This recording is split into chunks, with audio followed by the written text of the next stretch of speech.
have caused a serious problem if left for another 5-10 years. And it ejects right off.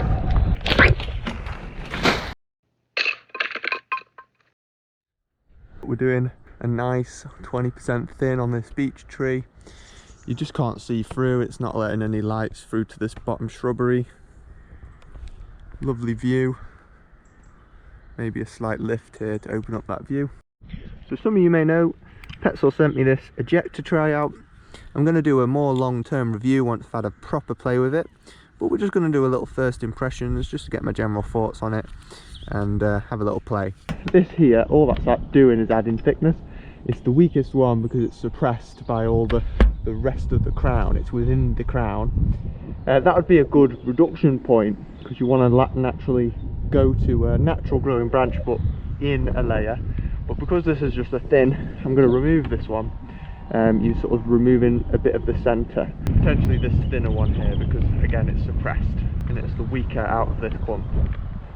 Then that'll probably do for this section. You don't want to over thin one particular area, you want it to be evenly thin throughout the tree.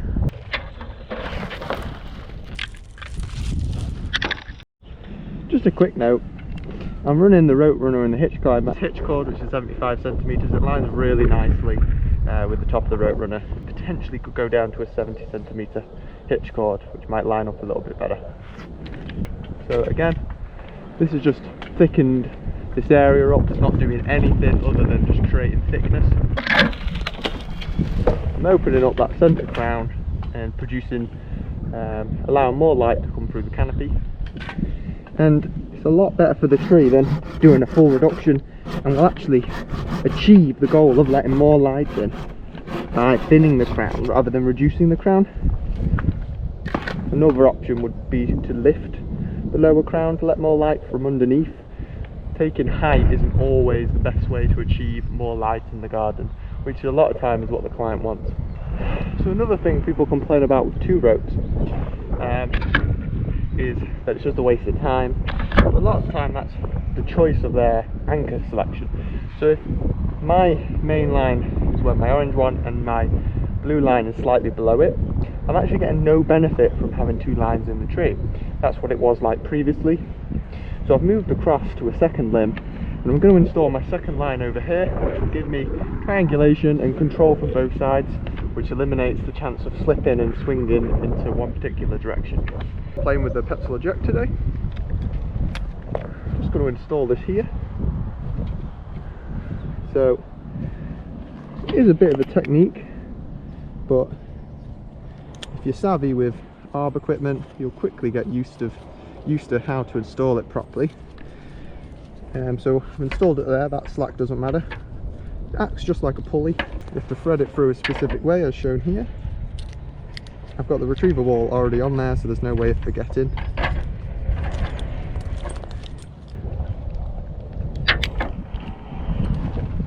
Nice and easy. You can cinch that even tighter if you really wanted it cinched up. You can go around some pretty big thick branches because of this length of that tape sling there. But that's ready to go. Super smooth, no friction at all. I'll do some thinning in this area as soon as I'll come out here. So I'm looking for weak branches.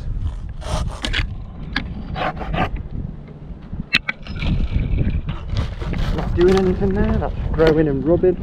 It's almost like formative pruning on like a fruit tree or something, but on a bigger scale. You're forming the future of this tree, so you're sort of promoting strong growth and removing weaker growth. You're promoting it to grow a certain way in the future, so giving it a good chance by doing proper pruning cuts and removing weaker branches, you're actually helping the tree out in the long term.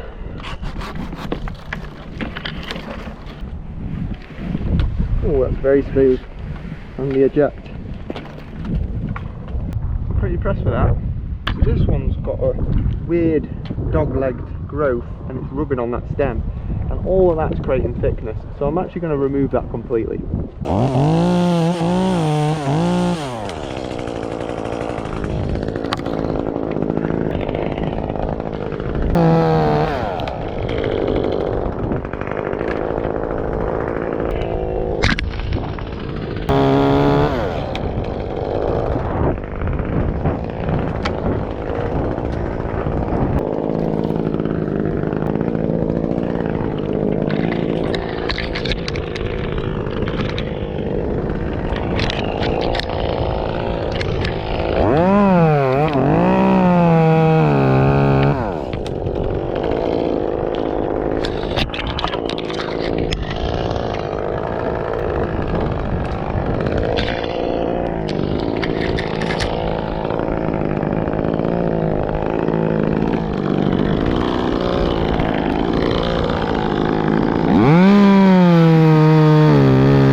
is really what I mean about promoting the future health of the tree. That could have caused a serious problem if left for another 5-10 years, but now we've saved that limb with some minor damage just from where the branch has been rubbing, but that'll recover nicely. It was worth removing, even though it was slightly larger than we'd really want to take. It was worth the sacrifice there.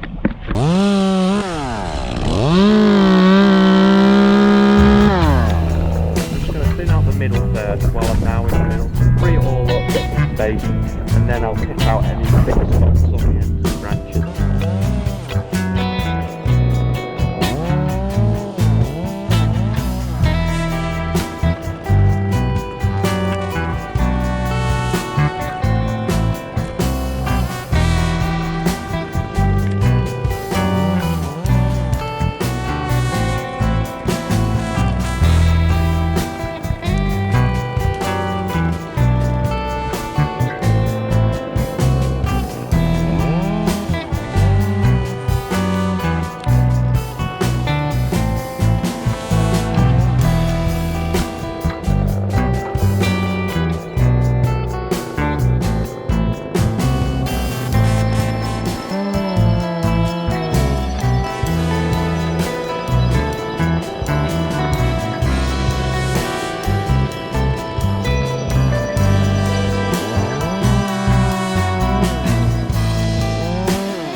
Quite open now.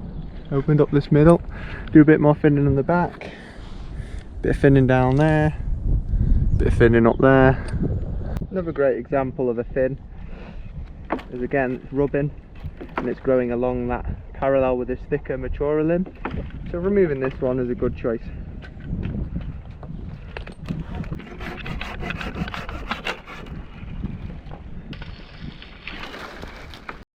So I'm impressed with the friction on that Petzl Eject. You know, the benefit of using a pulley-like system is there's zero friction, but traditionally you'd use a little pinto pulley in a sling, and the problem with that is you couldn't retrieve it, so that's solved that problem. Petzl has solved the problem. Cambium savers and friction savers do still exist, where they use the rings, where there's slightly more friction because you're going over a ring there rather than the pulley actually moving, so it's even less friction than a multi-saver or a cambium saver. But this is a bit more delicate, it's a bit more fancy, so you've got to be a bit more careful. Don't pulling it down on concrete. You still can run it with SRT, you just use a stopper knot, so you can actually use this retrievable as a retrievable SRT canopy anchor.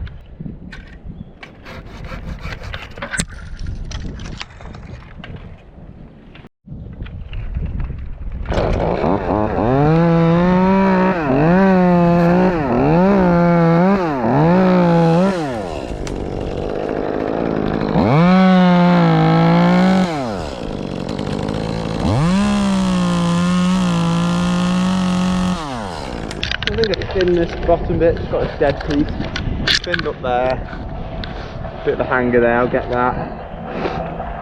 So I think I've just got the rear bit, so I've sort of segmented it into two, this middle, front, and now I'm going to do the rear. Just keeps track of where I've been up to, and then I'm deadwooding throughout.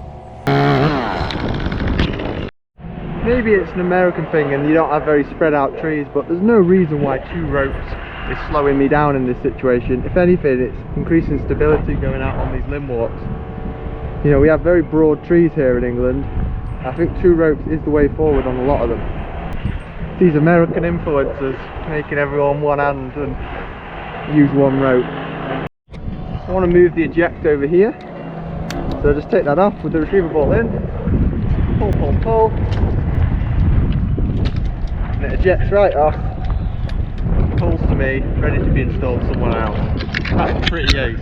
Less likely to get caught than a cambium saver, because all that's coming through the gap, it could be a really tight fork, all that's going to come through is that drops down. This is what's coming through the fork. I was doing a job yesterday and another subcontract climber got his cambium saver stuck 2 times. So I've just finned this tree. I'm going to pull down my eject now. I've got the retrieval ball on. It's been really nice on this job, nice and open. I even transferred it a couple of times and it was super smooth, even smoother than a cambium saver.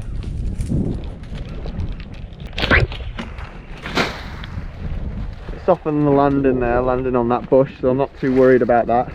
If it was concrete, I wouldn't use this device because there's a lot of parts going on there. It's a well engineered piece of equipment there. It's not just something you want to be dropping onto the ground, but dropping onto bushes and things, I'm happy with that. Some people wouldn't be, but I think I'm happy with that. So overall, this has been great today. It's a really good first impressions. I'm definitely going to be using it more. You can really store it away on your belt and tuck it away and then install it when you're in the tree. Even move it around, and then if you are over concrete, you can take it off at the end, retrieve it while you're in the tree, and then attach it again and then descend to the ground with it on your belt if you're worried about it smashing onto the ground. But for optimum friction saving, the Petzl Eject has been perfect. It's been a really great tool for today, and I'd recommend people trying it if you know someone who has it, or if you want to purchase one. Highly recommend it. I'm going to do a more thorough review once I've worked out all the niggles and best way to sort of use this device, and maybe come across some downfalls of it, but so far it's been perfect.